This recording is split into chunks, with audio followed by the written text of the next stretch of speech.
set up your business with a strong financial routine in 2024 to help you really kickstart to the year. So, like a workout routine, improving your financial fitness in 2024 is all about consistency. So, if you can get into a regular routine of small, consistent habits, you'll then start to see positive changes in pursuit of your goals.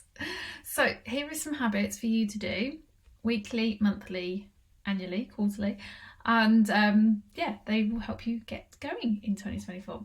So first off, weekly habits. So what I recommend is choosing a day of the week and block that out in your calendar to do these things. So first of all, check in with who you owe and who owes you money.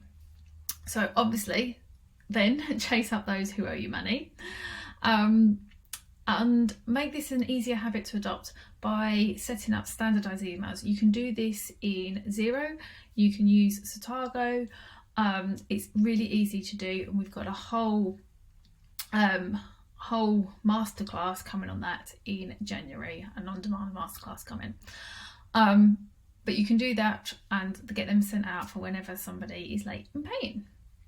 Second of all is keep on top of your bookkeeping. So good bookkeeping records will give you the information you need to understand your business and make those decisions you need to do.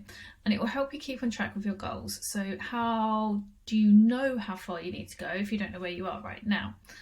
So in Pink Pig, for our clients, we do this on a daily basis, but that potentially is a bit overkill if you're doing it yourself. So at least do this weekly. And we've got some really good guides on if you're doing the bookkeeping yourself. So let us know in the comments and we'll send you a link to the guide. Monthly habits. So again, choose a day and put it in your diary, either at the end of a month or the start of the next one, and block it out in your diary. First thing to do is to review your profit and loss and then dig into those numbers, and preferably with your accountant. Paired with good bookkeeping, checking out your business reports regularly will enable you to plan for the future. So you'll be able to see how you can scale and when and where, what you need to do, and it will also stop you from falling into any financial pitfalls because you're on top of everything. Then review the month. So ask yourself questions like, what went well? What didn't go so well?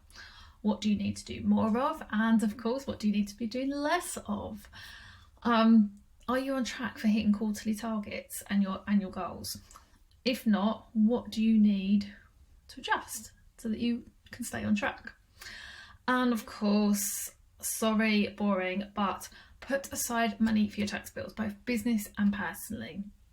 I cannot stress how much you will thank yourself when those bills are due that you've put money aside for those future tax bills.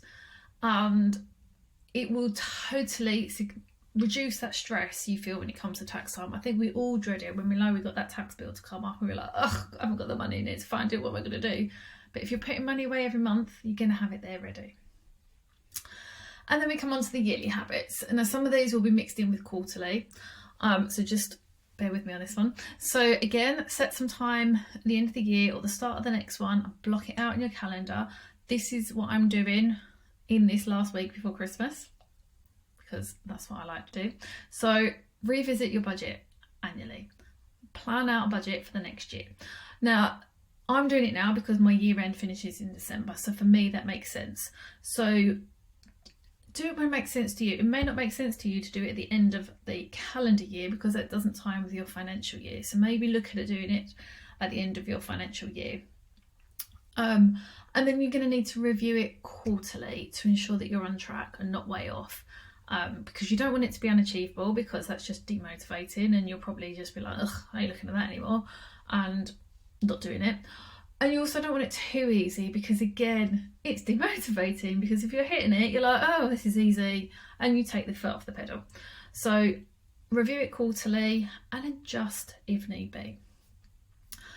And then also check back in with your goals every year. And a lot of people do this around this time of year, around Christmas, because it's that clear cut-off point, the new year and everything like that.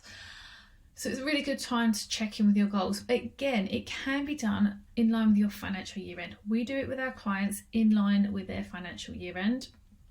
I do it this sort of time over Christmas because my financial year finishes in Christmas anyway, end of December, and it just works for me because this is when I actually get some headspace to start thinking. So whenever works for you, do it, but do it. And then your bigger vision goals, check in annually, but you may also find that you need to check in quarterly if things are moving really quickly for you. So you're growing bigly, that doesn't even make sense, growing quickly, or if things are just happening really, really quick, you may need to be quarter, or as you get closer to those big goals, potentially you need to break that down into quarterly reviewing. And also get into a habit in the following year of splitting down those yearly goals into quarterly goals and spending time every quarter reviewing the previous quarter. Similarly to the monthly, you can do that on a quarterly basis as well. So I hope these habits and information helps. Anything else you'd rather do, let me know and we can add it in.